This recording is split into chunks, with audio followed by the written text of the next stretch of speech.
In the 2015 season, the Carolina Panthers had this tremendous year. You're 15-1, you kind of storm through the playoffs, and for all intents and purposes, it really looks like you're going to have the Broncos dead to rights in the Super Bowl. And then it just doesn't happen. Ron Rivera and his coaching staff got out-coached, the Panthers got outplayed, and Cam Newton came up very small in the team's most important game. That's just the way it is. So you wondered, coming off of that 15-1 season, Cam Newton's the MVP.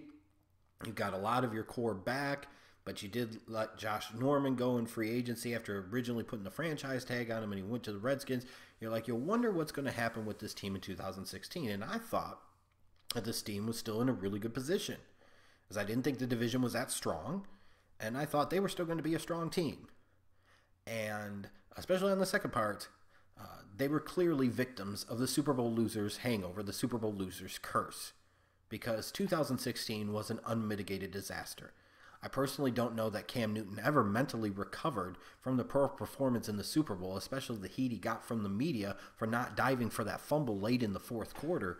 It showed in his play. I don't care what anybody said. He was not the same guy. And you could say you're comparing that to an MVP level of performance, perhaps a special season in 2015, so he's not going to measure up, and that could be. But there was a big drop-off, not just a little bit of a drop-off. There was a significant seismic drop-off, I felt like, in his overall play and leadership and impact in 2016. Then you have guys like Luke Kuechly get hurt, and you have other problems. You realize, oh my God, maybe we shouldn't have let Josh Norman go because the secondary is absolutely terrible. And the Carolina Panthers end up missing the playoffs and getting a top 10 pick out of the deal. So what's going to happen now in 2017? Are they going to be that great again like they were in 2015? Are they going to be as bad as they were in 2016? Are they going to be somewhat in the middle? That's what we're going to find out. Now, I could see in the offseason where this team was trying to address some of their deficiencies. You bring back Julius Peppers. You bring in a Captain Munnerlyn. They sign Matt Khalil for reasons that are still unbeknownst to me. But you could see there was an effort to try and get better on defense and protect Cam Newton better. So they tried to do that.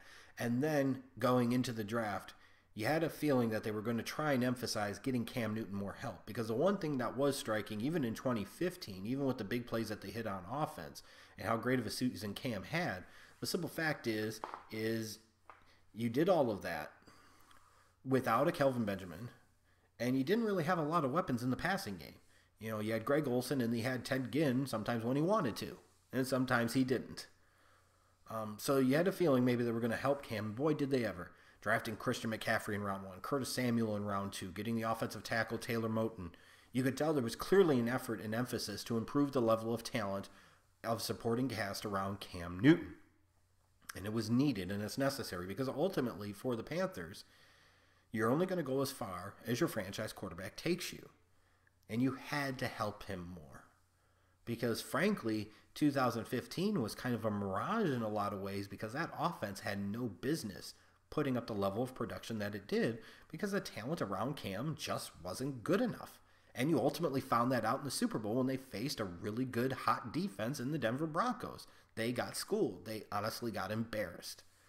So when you look at this team now heading into 2017, what do you look at in terms of what their biggest strengths are? First and foremost, this is still going to be a team that should be able to run the hell out of the football. You've still got Jonathan Stewart there. You add a Christian McCaffrey in. Maybe sometimes you utilize Curtis Samuel in some type of role. And then you've got Cam Newton, one of the best dual-threat quarterbacks in the league. This is a team that will still be able to consistently move the ball on the ground, period. And a lot of teams wish they had the ability to run the football that the Carolina Panthers do. And then on the defensive side of the ball, you look at really their front seven. They're still really solid in the front seven. With Short and Latulele at the tackle position. You bring in Julius Peppers. You've got Charles Johnson. Then in the linebacking core, you're hoping you have a healthy Luke Kuechly, a healthy Thomas Davis, and maybe Shaq Thompson continues to grow and improve at the other linebacker position. You've got one of the better front sevens in all of football potentially. So you're solid on the ground offensively, and you're solid up front defensively. That's a good place to start. But there are questions. Defensively, what about that secondary? I don't think Josh Norman leaving in and of itself was the entire death knell for that secondary, but it most certainly didn't help. And is bringing in a Captain Munnerlyn going to make that much of a difference? I don't think so. You know, the young guys that you drafted last year, just because you draft young guys doesn't make them any good. And outside of Bradbury, I don't think the young guys showed very much last year. They were bad. Let's put it this way. So I don't know how much better this Panthers secondary is going to be. The offensive line. You know, you talk about signing a Matt Khalil. Newsflash, Carolina, Matt Khalil was terrible at the end of his run in Minnesota. And now you're bringing him in and paying him massive money, and you think, oh, playing with his brother is going to make him a whole lot better. I just don't see how that works. Minnesota Vikings fans are probably very thankful that you guys decided to pay him a ton of money. I also question this team firing their general manager when they did. I just thought the timing of that was really, really odd. You let him run a free agency period. You let him run a draft. And then you send him packing for a team that you just had go to the Super Bowl a year and a half ago. That was really strange to me. Usually you would think you would want to do that in the early portion of the offseason, at the end of a season, not when you've basically completed the offseason cycle. That's just strange to me. So I wonder what that really means in terms of the health of this organization overall. But then you look at, the biggest question, that's Cam Newton.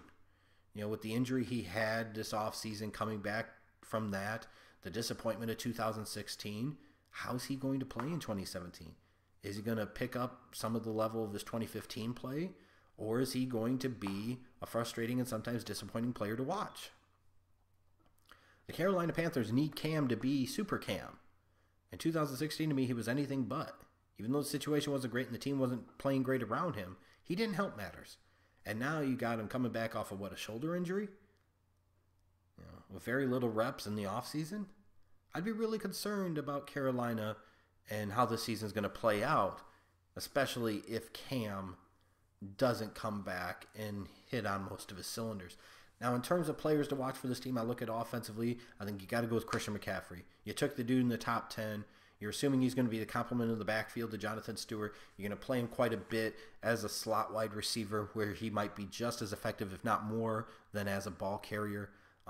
So you look at McCaffrey, and he could bring a whole different element to this offense for the Carolina Panthers. It'll be really interesting to see how it plays out in his rookie season. And then I think defensively, James Bradbury. They took this kid last year in the draft. He was the best of the defensive backs that they drafted. They need him to play better. I'm saying he was absolutely terrible last year, but I don't think he was very good. Some people disagree, but whatever. But they need him to develop into a Josh Norman type of guy, because otherwise the secondary for the Panthers is still going to stink and get exposed by a lot of teams this season. Now, looking at the Panthers' schedule, I think early on they have the chance to get off to a good start, because their first 3 games are at San Francisco, then hosting Buffalo, hosting New Orleans. So 2 of their first 3 at home. The opening game is against a team that should still be really bad in San Francisco, and the other 2 teams are teams that Carolina has more talent than and should be better than in Buffalo and New Orleans. So Carolina has a chance to quickly come out of the gate and get rid of some of that stench of 2016. And especially in these first 3 games, it's kind of like almost a little bit of a handshake to the season for the Panthers, where they get kind of lucky.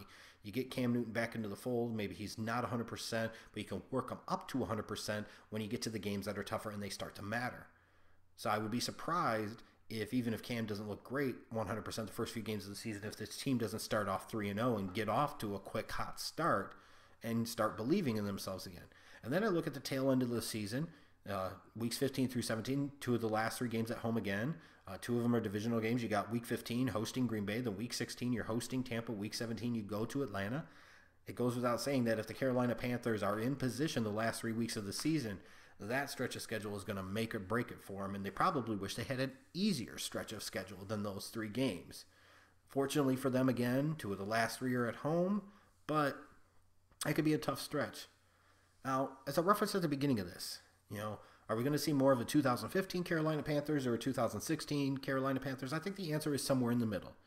I don't think necessarily that this team really was as good ultimately as what they showed in 2015, but I don't think they were nearly as bad as they were in 2016. I think they'll get a little bit luckier, stay a little bit healthy. I think Cam's going to play a little bit better ultimately. You're going to get more out of the talent around him with Benjamin and Olsen, and now you throw in a Christian McCaffrey in the backfield along with a Jonathan Stewart. I expect this Carolina Panthers team to be improved, to be relevant again, and be a playoff team. I expect them to win 9 or 10 games, and while they won't win the NFC South, it should be enough to help them get a wild card spot.